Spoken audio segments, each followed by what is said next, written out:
بسم اللہ الرحمن الرحیم۔ میری خواہش ہے آپ سے معروضہ ہے، آپ سے ریکویسٹ ہے، ٹاک اباؤٹ امام 5 منٹ بات کرو روز، تھنک اباؤٹ امام فار 5 منٹس۔ جتنا یہ کرو گے نا اتنا تمہاری معرفت بڑھتی جائے گی۔ I am not asking you to spare half an hour 1 hour, نہیں، میں صرف 5 منٹ بول رہا آپ سے۔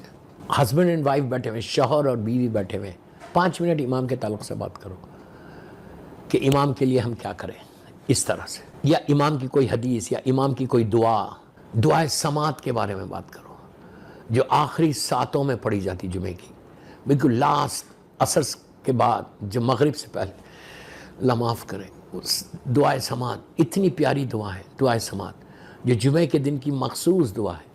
اور جب فرائیڈے آئے نا، تھرسڈے نائٹ سے پریپریشن کرو، 5 منٹ بات کرو Thursday night, at least Thursday night شب جمعہ جب آتی ہے نا، بچوں کو لے کے بیٹھو، بچوں کو لے کے بیٹھ کے بولو، بڑے بچے بھی ہیں تو بولنا بیٹا tomorrow is Friday, tomorrow is اور imams day and there is a possibility, please غور سے سنو میرا ایک جملہ، بچوں کو بولو بیٹا دیر از اے پاسبلٹی دیٹ امام کین کم ٹمارو۔ بچہ بولیں گے ہاؤ، تو بولو کہ فرائیڈے ہی کا دن ہوگا، then you can talk about امام، فرائیڈے ہی کا دن ہوگا کہ امام آئے گا۔ تو کم از کم ہماری کمیونٹی کے بچوں کو یہ معلوم ہوگا کہ فرائیڈے ظہور امام کا دن ہے۔ میں یہ نہیں بولا کہ اللہ قادر مطلق ہے، اللہ قادر مطلق ہے، وہ اس وقت یہاں اس وقت ظہور کرا سکتا، ہم اس اللہ کو مانتے جو قادر مطلق ہے، ہمارا اللہ مجبور نہیں ہے۔ یہ یہودیت اور عیسائیت کا تصور ہے، یہ مسلمانوں کا تصور نہیں ہے۔ ہمارا عقیدہ، ہمارا بیلیو یہ ہے کہ ہمارا پروردگار قادر مطلق ہے، کریم ہے، کریم ہے، کریم ہے، کریم ہے، وہ اب اس وقت ظہور کرا سکتا۔ لیکن تھرسڈے نائٹ میری ریکویسٹ ہے سب سے کہ جسٹ بات کرو، مطلب گھر میں ذکر امام زمانہ ہو جائے گا۔ یہ دعا کرتے رہو کہ خاتمہ ایمان پر ہو، اینڈ ہمارا ایمان پہ، میرا مولا اللہ خاتم، اس کے لیے بول رہا دعائے عدیلہ ہر عورت کو، مرد کو، لڑکی کو، لڑکے کو پڑھنا چاہیے۔ ڈونٹ مس دس دعائے عدیلہ، ویری شارٹ، اس میں 2 دعائیں ہیں، ایک طویل ہے ایک صغیر ہے۔ جو چھوٹی والی ہے وہ پڑھو، بسم اللہ الرحمن الرحیم، رضیت باللہ ربا و بالاسلام دینا و قرآن و کتاب، وہ والی دعا، رضیت باللہ دین و محمد صلی اللہ علیہ وآلہ وسلم، وہ والی دعا جس میں 12 اماموں کے نام، 13 معصومین کے نام لیے جاتے ہیں۔ بیوٹیفل، یہ دعا تمہارے ایمان کو پروٹیکٹ کر لے گی آخری وقت میں۔ آخری وقت میں شیطان کا حملہ نہیں ہوگا، and you will be protected. یہ اتنی ریکمنڈڈ دعا ہے جو مسجدوں میں، جماعتوں میں پڑھائی جاتی ہے، آپ کو ہر کتاب میں ملے گی، تاقیبات کی جو کتاب ہے اس میں مل جائے گی۔ دعائے عدیلہ 2 ہے اس میں، بڑی بھی ہے چھوٹی، بڑی پڑھو چھوٹی پڑھو، لیکن یہ دعا عدیلہ ضرور پڑھو۔ کیوں؟ یہ تم کو بچا لے گی۔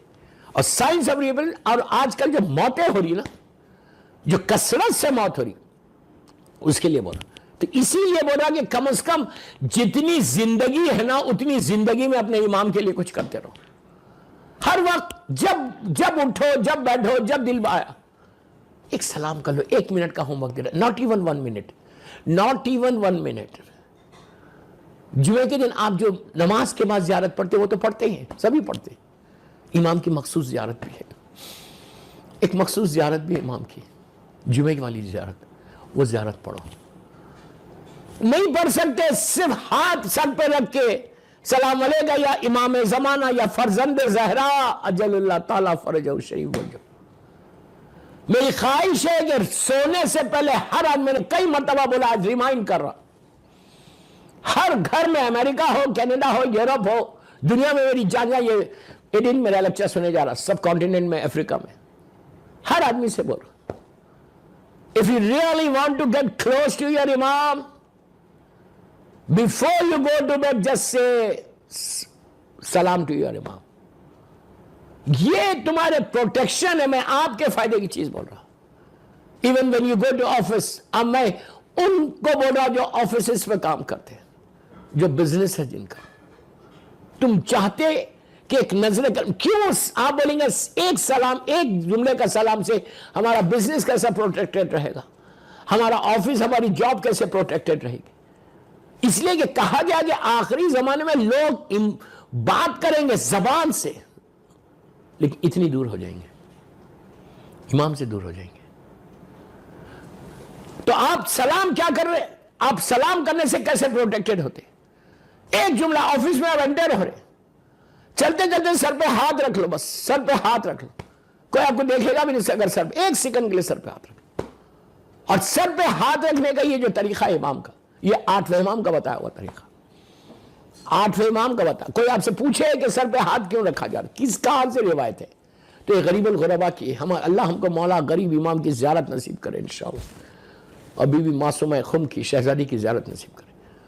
غریب امام کے پاس ایک شاعر اہل بیت آیا تھا، 2 بول آئے تھے، انہوں نے اللہ کے رسول سے لے کے، شہزادی کونین سے لے کے، مولا سے لے کے زمانے کے امام تک ان کا قصیدہ تھا جس میں ہر معصوم کا انہوں نے نام لیا تھا۔ 8ویں امام کا لیا، پھر آنے والے 9ویں امام کا، 10ویں امام کا، اس لیے کہ اللہ کے رسول نے پورے 12 اماموں کے نام بتائے، ہمارے امام کا بھی نام بتایا اور ہر امام بتاتا رہا، اور 8ویں امام کے زمانے سے کثرت سے روایتیں ہیں۔ تو جب 11ویں امام تک آیا نام ان کے فرزند کے سلام کا، اور جب سرکار کا ہمارے امام کا نام آیا تو غریب امام خود کھڑا ہو گیا اور اپنے اس بیٹے کو خراج عقیدت ایسے پیش کیا، سر پہ ہاتھ رکھ کے کہا۔ یہ غریب امام کا بتایا ہوا طریقہ جو آج علماء کر رہے ہیں۔ ٹھیک ہے، آج سے ہمارے ماں باپ ہو سکتا نہیں کرتے ہوں، آج سے 30-40 سال پہلے لوگوں کو نہیں معلوم تھا، لیکن آج آپ ماشاءاللہ سب لوگ زیارت پہ جاتے ہیں۔ آپ عرب میں بھی دیکھتے ہیں، عجم میں بھی دیکھتے ہیں، ایران میں بھی سب لوگ امام کو کوئی واجب عمل نہیں، لیکن یہ سنت 8ویں امام ہے۔ یہ اس کا طریقہ یہ کیوں سر پہ ہاتھ رکھا جاتا؟ عرب میں جب انسان بے انتہا پریشان ہو جاتا تو یہ طریقہ اسلام کا کہ سر پہ ہاتھ رکھ کے اللہ کی بارگاہ میں دعا کرو کہ تم اس وقت پریشان ہو، تم اس وقت بے بس ہو، ہیلپ لیس ہو، تمہاری دعا قبول نہیں ہو رہی، ہیلپ لیس ہو۔ ایک روایت یہ بھی ہے کہ مصاحب کا ایک جملہ کہ جب تلے زینبیہ میں میری مظلوم شہزادی آئی تھی اور مولا حسین کو ذبح ہوتے دیکھا تھا تو اس وقت بی بی نے سر پہ ہاتھ رکھ کے فریاد کی تھی ظالم ابن سعد سے۔ یہ عرب کا دستور ہے کہ جب انسان بے انتہا پریشان ہو جاتا تو اس وقت سر پہ ہاتھ رکھ کے دعا۔ تو ہمارے لیے یہ اس سے بڑی بدنصیبی کیا ہوگی کہ ہم کتنے ہیلپ لیس کہ آج مجھے میرے امام کے ساتھ یہ آنکھیں جو اللہ نے دی نا، دنیا کو دیکھنے نہیں دی، یہ آنکھیں فرزند زہرا کی زیارت کے لیے دی۔ یہ کبھی سوچا ایسا؟ کبھی سوچا یہ کہ یہ زیارت مولا کے لیے دی، ہم دنیا کو دیکھنے نہیں دی؟ تو کتنے بدنصیب ہے کہ اب تک اتنی ایج ہو گئی ہم نے اپنی ان گناہگار آنکھوں سے اپنے امام کی زیارت نہیں کی۔ تو وہ ہے، ہم بے بس ہیں، ہم ہیلپ لیس ہیں کہ ہمارا امام موجود ہے لیکن ہم یتیموں کی زندگی گزار رہے ہیں۔ ہمارا امام موجود ہے، ہم یتیموں، ہمیں غفلت میں کیا کروں، میں کیسے سمجھاؤں آپ کو؟ ہمارے پاس اتنی غفلت ہے کہ ایک لمحے کے لیے بھی کوئی شیعہ، میں پوری دنیا کی بات کر رہا، ایک لمحے کے لیے بھی کوئی شیعہ پریشان نہیں ہے۔ کیا پریشانی؟ کہ ارے میرے امام ہوں اور میں امام سے نہیں مل سکتا۔ کبھی یہ پریشانی ہے، کبھی یہ فکر ہوئی، کبھی یہ سوچا تم نے؟ اگر میرے پورے آج کی تقریر سے 45 منٹ کی کوئی ایک لڑکا یا لڑکی کی فکر بدل جائے تو آج کی میری تقریر کامیاب ہوگی میرے امام کے ساتھ۔ آپ انصاف سے بولو، کوئی شیعہ آپ کو ملا، کوئی آپ کا امام کا چاہنے والا ملا آپ کو کہ جو اس نے کہا میں بڑا بدنصیب ہوں کہ میرا مولا ہے، میں زیارت نہیں کر سکتا ہوں، میں مولا ہے لیکن میں مولا کے پاس جا نہیں سکتا؟ ہے کوئی ملا آپ کو؟ کبھی آپ نے ڈسکس کیا ایسا؟ کبھی آپ کے ذہن میں خیال آیا؟ کبھی آپ نے سوچا جو میں بول رہا؟ پلیز بول رہا میں، ابھی بھی ٹائم ہے۔ یہ مت کرو ارے مجھے کیا ضرورت، میں تو بہت باعث ہوں۔ یہ فکر کو کرش کر دو، نکال دو ذہن سے کہ میں باعث نہیں ہوں۔ ہم سب کو معلوم، مجھے معلوم کہ میں کتنا بڑا گناہگار ہوں اللہ کا، اتنا بڑا گناہگار ہوں۔ اگر آج میرا کرتا سفید ہے، وائٹ کرتا ہے، تو اس کا یہ مطلب نہیں ہے کہ بالکل باعث ہوں۔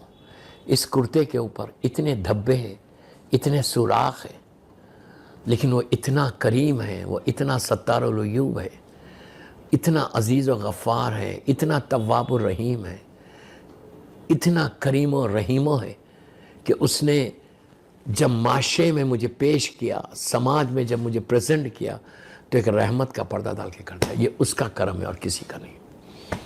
اگر اپنے کرم کو ہٹا لے تو پورے گناہ سامنے آ جائے. میری ایک ہی خواہش ہے آپ سے کہ آج کی میری 18 مجلس میں صرف یہ سوچو کہ میں کتنا بد نصیب کہ میرا مولا ہے اور میں مولا سے.